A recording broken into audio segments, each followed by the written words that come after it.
আজকে আমরা শুরু করতে যাচ্ছি অনার্স ফার্স্ট ইয়ারের যারা ম্যাথমেটিক্সটাকে নন মেজর হিসেবে নিয়েছেন, অর্থাৎ কেমিস্ট্রি অথবা ফিজিক্স অথবা অন্য ডিপার্টমেন্টে থেকে ম্যাথটাকে নন মেজর হিসেবে নিয়ে নিয়েছেন তাদের জন্য, অর্থাৎ নন মেজর যারা তাদের জন্য সবচেয়ে বেশি গুরুত্বপূর্ণ আজকের এই ক্লাসটি। তাছাড়া যারা মেজর রয়েছেন তারাও এই ক্লাসটি থেকে সুবিধা ভোগ করতে পারেন, কারণ এই থিওরি অফ ইকুয়েশন এই চ্যাপ্টারটা আমাদের শুধুমাত্র যে নন মেজর হিসেবে ইম্পর্টেন্ট তা নয়, এটা মেজর হিসেবে খুব ইম্পর্টেন্ট। সুতরাং আজকে আমি থিওরি অফ ইকুয়েশন চ্যাপ্টারটা শুরু করতে যাচ্ছি। অবশ্যই আপনারা মনোযোগ রাখবেন, বোঝার চেষ্টা করবেন, না বুঝলে অবশ্যই কমেন্ট করবেন। তো প্রথমত আমি থিওরি অফ ইকুয়েশন এই চ্যাপ্টারটা নিয়ে যদি আলোচনা করতে চাই, তো প্রথমত আমাকে বুঝতে হবে ইকুয়েশনটা আসলে কি। তো ইকুয়েশন তো আমরা সবাই জানি, যেমন একটা ভেরিয়েবল সহকারে অর্থাৎ চলক সহকারে আমরা যদি একটা করে আবদ্ধ করি, যেমন x plus 1 is equal to 0, যেমন এটা একটা equation. x plus 1 is equal to 0 এটা একটা ইকুয়েশন, অথবা 3x plus 2 is equal to 0 এটাও একটা ইকুয়েশন। তো ইকুয়েশন আমরা জানি একটা সমান চিহ্ন থাকবে, তার এক পাশে চলক থাকবে, চলকের সাথে সহগ অথবা অ্যাবসলিউট টার্ম অর্থাৎ ধ্রুবক থাকতে পারে, আর সমান চিহ্ন পর শূন্য অথবা যে কোনো টার্ম হতে পারে, উভয় পক্ষেও চলক থাকতে পারে, অর্থাৎ সমান চিহ্নের উভয় পাশে চলক বা ভেরিয়েবল এগুলো নিয়ে কিন্তু মোটামুটি ইকুয়েশন তৈরি হয়। তো এখন এই ইকুয়েশনের যে তথ্যটা, থিওরি অফ ইকুয়েশন, আমাদের এই চ্যাপ্টারটাকে ভালোভাবে বুঝতে হলে আমাদেরকে প্রথমত যে জিনিসটা ভালো করে বুঝতে হবে তা হলো পলিনোমিনাল কি। তো পলিনোমিনাল যদি আমাকে বুঝতে হয়, তাহলে সেই পলিনোমিনাল অর্থাৎ এই ইকুয়েশন গুলোতে আমি একটা আন্দাজে বললাম যে ছোট ছোট ইকুয়েশন বললাম। একটা ইকুয়েশন তো ছোট ছোট কয়েকটা ইকুয়েশন বলে দিলাম, এটা তো ইকুয়েশনের সংজ্ঞা না। তো এক্স্যাক্টলি ইকুয়েশনটা আসলে কি, তো সেই এক্স্যাক্টলি ইকুয়েশনটা আমাদেরকে জানতে হবে। তো সেটা জানতে হলে আমরা কিভাবে জানবো, খেয়াল করি। সাপোজ আমরা যদি f(x) একটা ফাংশন ধরি, তো এই ফাংশন ইজ ইকুয়াল টু যদি হয় a0 x to the power n a1 x to the power n minus 1 plus a2 x to the power n minus 2 plus dot dot dot plus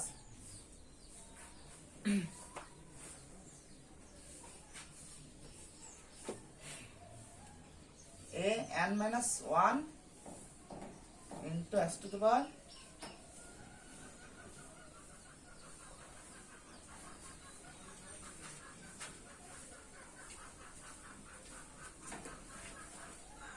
x plus n। অর্থাৎ এখানে একটা জিনিস খেয়াল করি আমরা, theory of ইকুয়েশনের ক্ষেত্রে আমাদের এই ফাংশনটা অত্যন্ত জানা জরুরি, যে আমাদের মূলত আগে প্রথমত ইকুয়েশনের যে সাধারণ সূত্র বোঝার আগে আমাদেরকে বুঝতে হবে যে পলিনোমিনাল ইকুয়েশন, অর্থাৎ আমার যে ফাংশনের সাথে যে ইকুয়েশনের যে সম্পর্কটা, অর্থাৎ f(x) যদি একটা ফাংশন হয়, তাহলে এই a0 a1 a2 আর a(n-1) এগুলো হলো আমার কোএফিসিয়েন্ট অর্থাৎ সহগ, ঠিক আছে। আর এই x গুলো হলো ভেরিয়েবল।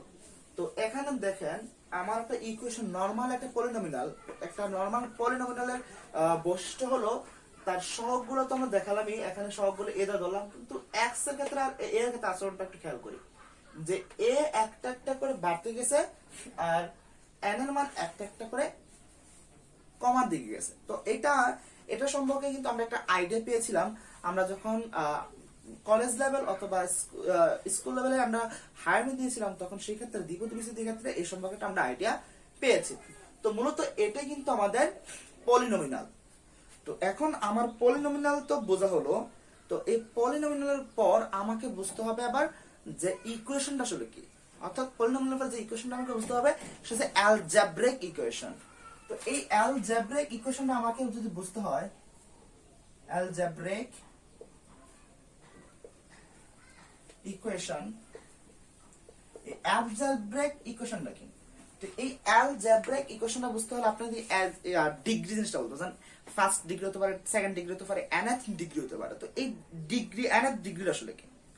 তো ডিগ্রি nth ডিগ্রি দ্বারা মূলত বোঝায় যে x এর উপরে যে গ্রাফটা রয়েছে সেই গ্রাফটাকে, অর্থাৎ এখানে দেখেন x টু পাওয়ার n আর এই n টা কেন বলি nth ডিগ্রি। যদি x টু 2 হতো তাহলে এটা 2 ডিগ্রি বলতো, অর্থাৎ ঘাতটাকে আমরা বোঝানোর জন্য এই ডিগ্রি শব্দটাকে ইউজ করি।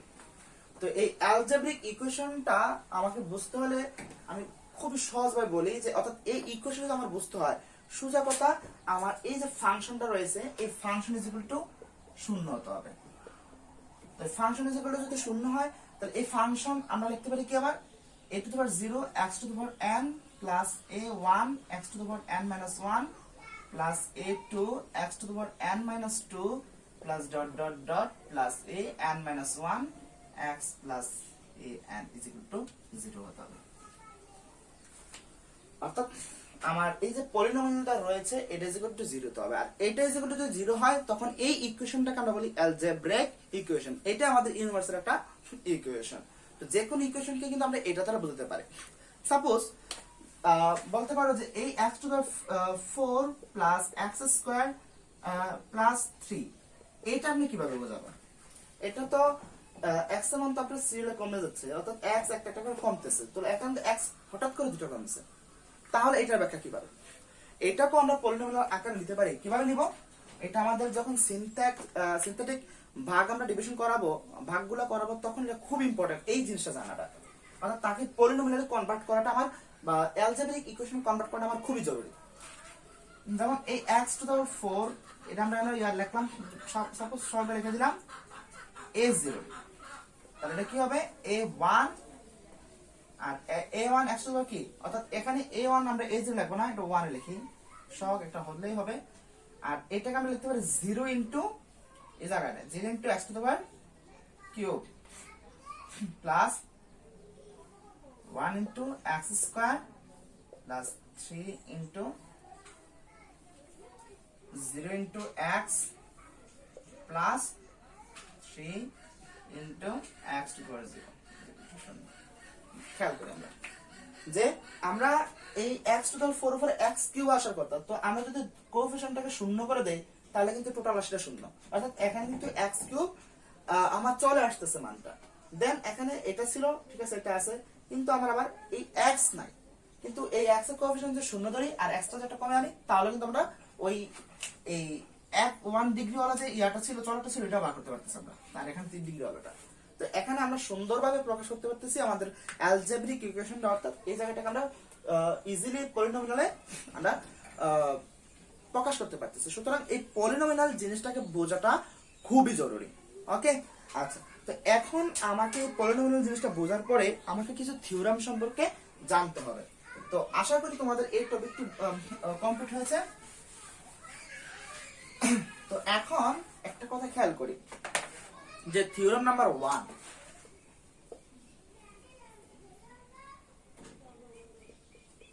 এই থিওরাম নাম্বার 1 মানে কি? অর্থাৎ এই থিওরাম নাম্বার 1টা খুবই সিম্পল। যত ডিগ্রি হবে, অর্থাৎ nth ডিগ্রির জন্য রুট হবে nth ডিগ্রির জন্য, অর্থাৎ আমাদের ঘাতের মান যত হবে আমাদের মূলও ততটা পাওয়া যাবে। অর্থাৎ আমি যদি বলি যে x plus 1 is equal to 0, তাহলে এটা কি? অবশ্যই এটা একঘাত সমীকরণ। এটা যদি একঘাত সমীকরণ হয় তাহলে অবশ্যই তার মূল থাকবে একটাই, অর্থাৎ তার রুট অফ দ্য ইকুয়েশন কি থাকবে? একটাই থাকবে। তাহলে কিভাবে করবে এটাকে? দেখাও, x ইজ ইকুয়াল টু -1, অর্থাৎ x এর মান একটাই। আমার প্রশ্ন, যদি 2 ডিগ্রি হতো তাহলে x square plus 1 is equal to 0। তো এইটা ক্ষেত্রে মান কত আসতো? অর্থাৎ এখানে যেহেতু দ্বিঘাত সমীকরণ অথবা এটাকে আমরা 2 ডিগ্রি সমীকরণও বলি, সেই ক্ষেত্রে অবশ্যই তার রুট অফ, মানে এই সমীকরণটার যে রুট বা মূল, এটা দুইটাই আসবে। সাপোজ কি হবে? x square is equal to -1, তাহলে x স্কয়ার, আচ্ছা আমরা এটাকে -1 ধরি, 1, তাহলে x ইজ ইকুয়াল টু কি হবে?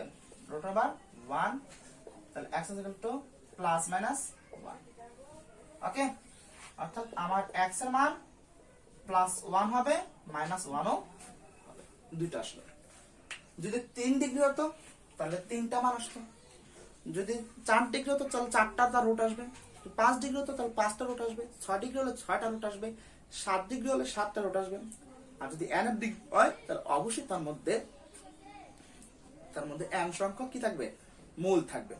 অর্থাৎ একটা সমীকরণ যত ডিগ্রি বিশিষ্ট হয় অর্থাৎ যত ঘাত বিশিষ্ট হয় তার মূল থাকে ততটি। আচ্ছা, তো এই থিওরামটা বোঝার পর আমাদের থিওরাম নাম্বার 2 বুঝতে হবে। অর্থাৎ ফার্স্ট থিওরামটা কি ছিল, যে একটা সমীকরণে যতটি মূল থাকবে, যতটি ডিগ্রি থাকবে অর্থাৎ nth ডিগ্রি থাকবে, তার মধ্যে রুট থাকবে অর্থাৎ মূল থাকবে nth সংখ্যক অর্থাৎ n সংখ্যক, সরি। আচ্ছা, এখন থিওরাম নাম্বার 2, এই থিওরাম নাম্বার 2 আসলে কি? তো থিওরাম নাম্বার 2 এর ক্ষেত্রে আমরা যদি বলতে চাই যে আমাদের যেই রুটগুলো হয়, মূলগুলো হয়, সেগুলো তো বাস্তব হতে পারে। ওকে, বাস্তবের জন্য আমাদের এখন এটা এই থিওরামটা না, আমাদের এই থিওরামটা মূলত হলো ইমাজিনারি রুটস অর্থাৎ অবাস্তব রুটের ক্ষেত্রে। তো অবাস্তব রুটের ক্ষেত্রে বা অর্থাৎ অবাস্তব রুট বিশিষ্ট যে ইকুয়েশনটা রয়েছে, সেই ইকুয়েশনের ক্ষেত্রে আমার একটা জিনিস মনে রাখতে হবে। একটা জিনিস কি মনে রাখতে হবে, যে অবাস্তবের ক্ষেত্রে অথবা জটিল অথবা ইমাজিনারি নাম্বারের ক্ষেত্রে এই তারা যদি কোনো ইকুয়েশন তৈরি করে, তার এইগুলোর যে রুটস হবে, সেই রুটস গুলো একটা কনজুগেট পেয়ারে থাকবে। কনজুগেট পেয়ার মানেটা কি?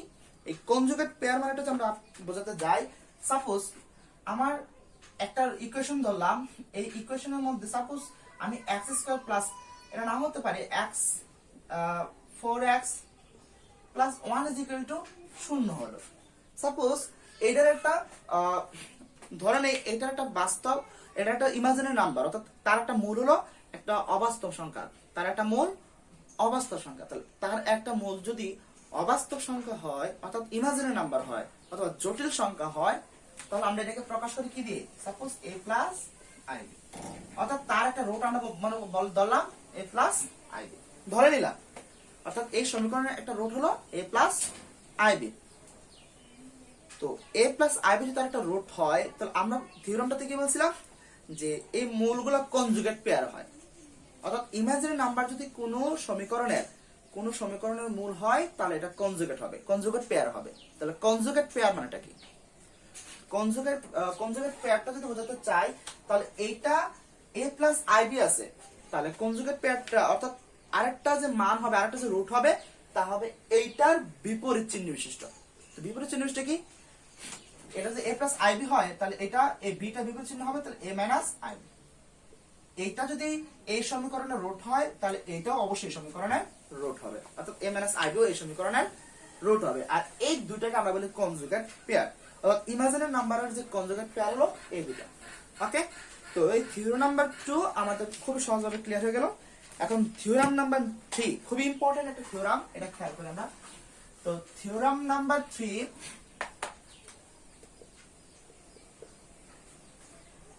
থিওরাম নাম্বার 3 ক্ষেত্রে আমরা যেটা বুঝবো সেটা হলো, সাপোজ আমাদের fx ইজ ইকুয়াল টু যদি 0 হয়, fx ইজ ইকুয়াল টু যদি 0 হয়, fx ইজ ইকুয়াল টু যদি আমাদের 0 হয়, তাহলে আমরা এই সমীকরণের ক্ষেত্রে কি বলতে পারি? অর্থাৎ এই fx ইজ ইকুয়াল টু 0 হলে আমরা করব, এটার f এ মান বার করব, f এ মান বার করব, f এ একটা মান বার করব, এটার f b একটা মান বার করব। এখন fx 0 হওয়ার পর তার f এ একটা মান আর f b একটা মান যদি কি হয়, অর্থাৎ f এর মানটা যদি আমরা ধরি, এই f এর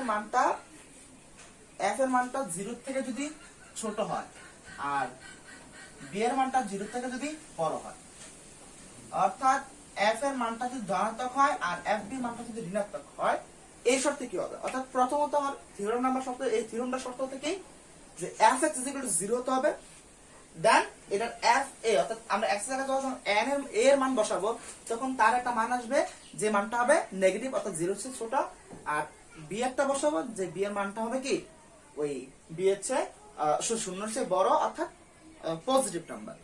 তো সেই ক্ষেত্রে এখানে রুটস আমার এই যে শর্তের ক্ষেত্রে আমরা কি বলতে পারি? তো এটাকে বুঝতে হলে আমাদের একটা গ্রাফে আমরা চলে আসি। সাপোজ এটা একটা গ্রাফ, আর এই গ্রাফের ক্ষেত্রে যদি আমি একটা গ্রাফ আঁকতে যাই, সাপোজ এটা একটা আমি গ্রাফ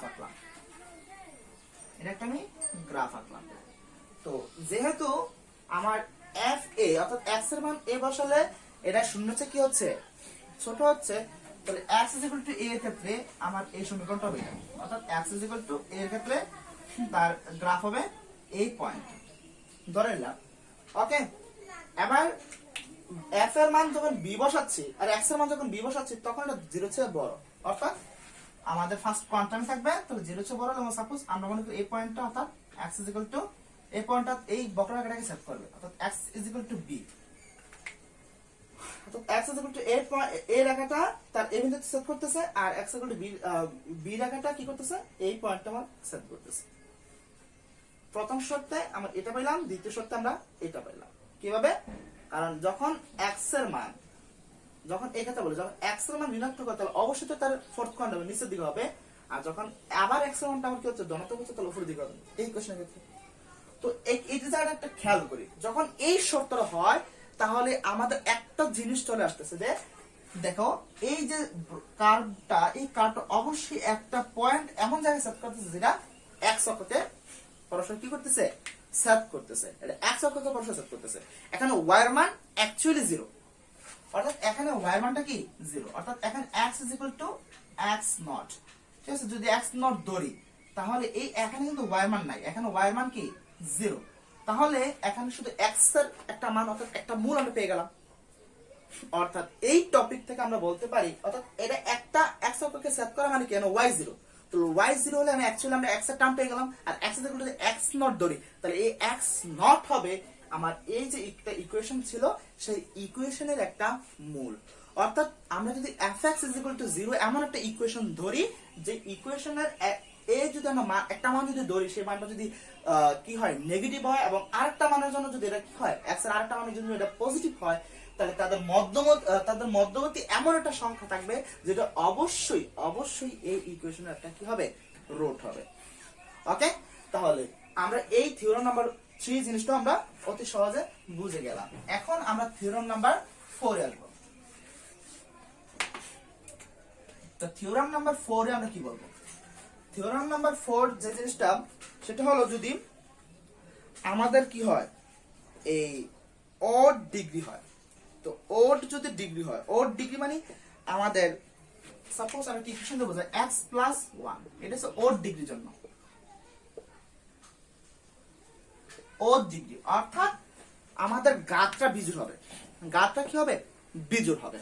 তাহলে এই x + 1 = যদি আমরা কি ধরি x + 1 = 0 ধরি, তাহলে একটু খেয়াল করি এটা গাতটা কি অবশ্যই গাতটা 1 মানে কি odd, তাহলে এই ক্ষেত্রে আমার রুটের যে সম্পর্কটা আমরা কিভাবে বুঝবো?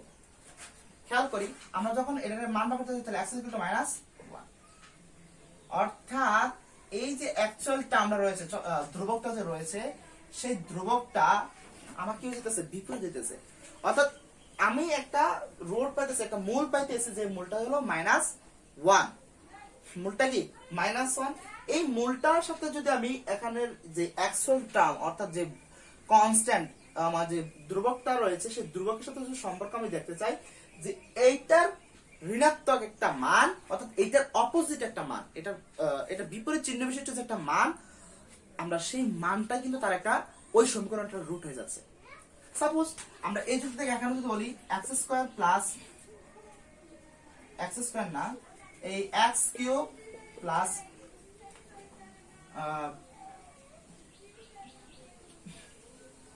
3x² + 4 আমরা যদি বলি, ওকে, তো এই ক্ষেত্রে এটা যদি আমরা বলি যেগুলো শূন্য যদি বলি তাহলে এইটার একটা রুট কি হবে? তো এখান থেকে একটা আন্দাজ আমরা গ্রহণ করে নেই যে যখন আমাদের যে গাতটা রয়েছে অর্থাৎ আমরা যেটাকে ডিগ্রি দ্বারা প্রকাশ করি সেটা যদি বিজোড় হয় তাহলে আমরা এমন একটা রুট পাবো, অর্থাৎ গাত বিজোড় হলে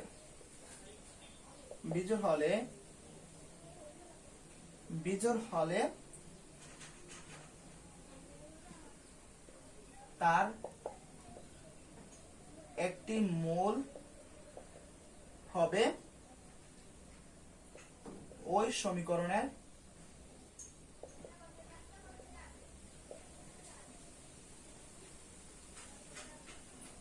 ধ্রুবকের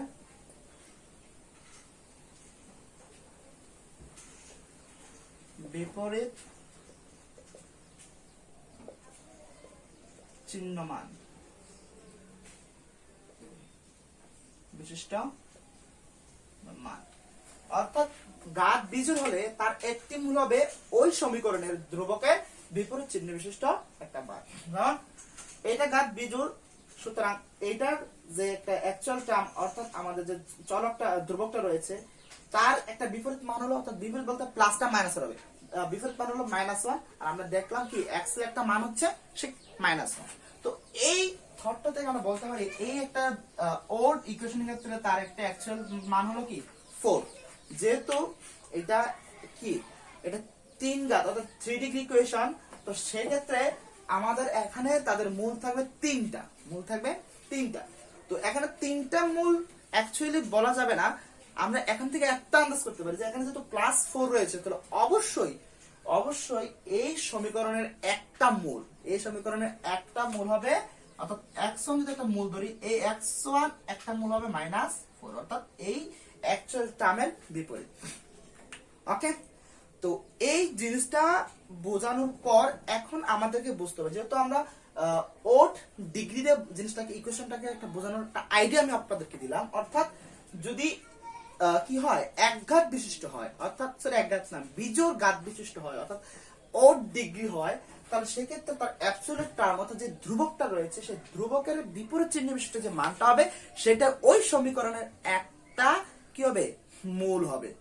ওকে, তো এখন এই থিওরামটা বোঝার পর আমাদের তার পরবর্তী থিওরাম যেটা সেটা হলো যদি কি হয় জোড় হয়, যদি জোড় হয় তাহলে ইভেন ডিগ্রি, যদি আমাদের কি হয় ইভেন ডিগ্রি ইকুয়েশন হয়, কি হয় even degree equation. Even degree ইকুয়েশনের ক্ষেত্রে আমরা কি করব, এই ইভেন ডিগ্রি ইকুয়েশনের ক্ষেত্রে দুইটা শর্ত লাগবে, এক এটা ইভেন হতে হবে, ইভেন ডিগ্রি ইকুয়েশন হতে হবে, দুই এটা যেটা লাগবে সেটা হলো প্রথমত এইটা ক্ষেত্রে ইভেন ডিগ্রি ইকুয়েশনের প্রথম শর্তটা কি লাগবে f(x) = 0, এক নাম্বার শর্ত। দুই নাম্বার শর্ত হলো আমার যে ধ্রুবকের মানটা রয়েছে ধ্রুবক, এই ধ্রুবকের মান অবশ্যই ঋণাত্মক হতে হবে, ঋণাত্মক হবে। ওকে, অর্থাৎ আমাদের ইভেন ডিগ্রি ইকুয়েশনের ক্ষেত্রে f(x) এর মান অবশ্যই 0 হবে, এটা তো আমরা জানি জিরো ইকুয়েশন, আর ধ্রুবকের মান অবশ্যই ঋণাত্মক হতে হবে। তো এই শর্তে আমরা কি বলতে পারি, তো একটা সহজ একটা ইকুয়েশন দেখে দেন আমি আমার এটার যে রেজাল্ট অর্থাৎ আমরা কি বলবো এই শর্তের জন্য অ্যাকচুয়ালি কি হতে যাচ্ছে এটা বোঝার জন্য আমাদেরকে প্রথমত একটা সিম্পল একটা ইকুয়েশন দিয়ে জিনিসটা বুঝতে হবে। তো আমি পড়াচ্ছি ইভেন ডিগ্রি ইকুয়েশন, সুতরাং x² -4 = 0, এটা একটা ইভেন ইকুয়েশন। শর্তগুলো দেখি, দে f(x) 0, এটা একটা যদি ফাংশন ধরি এটা = 0 ইজ ওকে। আমার ফার্স্ট কন্ডিশন ইজ, আমার প্রথম কন্ডিশনটা কি এটা মেনে গেল। দ্বিতীয় কন্ডিশন ধ্রুবকের মান অবশ্যই ঋণাত্মক হতে হবে, তাহলে এখানে অবশ্যই ধ্রুবকের মানটা ঋণাত্মক রয়েছে। তো দেখি তাহলে কি হচ্ছে আমার এই ঘটনাটা, x² = +4, তাহলে x = +-4 হবে, সরি +-2 হবে। ওকে, তো এখানে আমরা যদি একটা জিনিস খেয়াল করি যে আমি এখান থেকে কি পাচ্ছি, যদি আমার অ্যাবসলিউট টার্মটা কি হয় নেগেটিভ হয় অর্থাৎ ধ্রুবকের মানটা নেগেটিভ হয়, আর যদি এটা f(x) একটা জিরো ফাংশন হয় অর্থাৎ f(x) = 0 হয়, তখন আমি তাদের একটা কি পাচ্ছি মূল পাচ্ছি। মূল পাচ্ছি বলতে তার দুইটা মূল পাচ্ছি, দুইটা মূল মধ্যে একটা প্লাসে আর একটা মাইনাসে। তো অর্থাৎ এখানে দুটা মূল বলতে আমরা একটা পাচ্ছি +2 আর একটা -2, দুটা মূল আমরা পেয়ে যাচ্ছি। অর্থাৎ এই ক্ষেত্রে আমরা বলতে পারি কি যে আমি অবশ্যই এখানে বলতে পারি যে এখানে যে মূলটা পাওয়া যাবে, যে রোডটা পাওয়া যাবে, মূলটা পাওয়া যাবে, সে মূল রোডটা একটা যদি প্লাসের হয় আর একটা অবশ্যই মাইনাসের হবে। হ্যাঁ, 1 ডিগ্রি সরি 2 ডিগ্রি অথবা 2 ডিগ্রির জন্য যদিও আমাদের দুটা মূল মান সেম হয়ে গেছে, অর্থাৎ 2 সংখ্যা তাদের মান সেম আছে কিন্তু প্লাস মাইনাস চিহ্নটা ভিন্ন ছিল, ঠিক আছে। অর্থাৎ আমার এখান থেকে যে প্রশ্নটা বলা সেটা হলো আমার যদি ধ্রুবকের মান ঋণাত্মক হয় আর f(x) = 0 হয়, তো ওই ফাংশনের যে মূলগুলো আমরা পাবো সেই মূলগুলা অবশ্যই অবশ্যই অ্যাবসলিউট টার্ম অর্থাৎ অ্যাবসলিউট টার্মটা যদি আমরা পাই অবশ্যই তারা কি হবে, তারা যদি একটা মান যদি ধনাত্মক হয়, অপর একটা রুট বা অপর একটা মূল অবশ্যই ঋণাত্মক হবে। যদি একটা মূল +4 হয় তাহলে অবশ্যই আরেকটা মূল -4 হবে, অথবা যে কোনো একটা সংখ্যা -4 হতে হবে। এটা যে সবসময় যে +2 -2 হবে এমন না। অর্থাৎ এটা কি হবে, আমার মানটা একটু একটা প্লাস হলে আরেকটা মাইনাস হবেই হবে। ওকে, আচ্ছা, অর্থাৎ এই শর্তের ক্ষেত্রে যদি ওড হয়, সরি ইভেন হয় আর ধ্রুবকের মান অবশ্যই ঋণাত্মক হয়, তাহলে আমরা দুইটা মূল পাবো, দুইটি মূল থাকবে। হ্যাঁ, তো দুইটি মূল থাকবে, তাহলে একটা যদি প্লাসের হয় অবশ্যই একটা মাইনাসের হবে। এখন কখনো কখনো এটা সমান হতে পারে, আবার কখনো কখনো সমান নাও হতে পারে। যেমন আমাদের কোয়াড্রিক ইকুয়েশনের ক্ষেত্রে, কোয়াড্রিক বলতে আমাদের 4th ডিগ্রি ইকুয়েশনের ক্ষেত্রে হয়তো তাদের মানগুলো সমান নাও আসতে পারে, কিন্তু অবশ্যই তাদের মধ্যে দুইটা মূল থাকবে, যেই একটা মূল যদি প্লাসের হয় আর একটা মূল অবশ্যই নেগেটিভ হবে। ওকে, তো এই ফোর্থ যে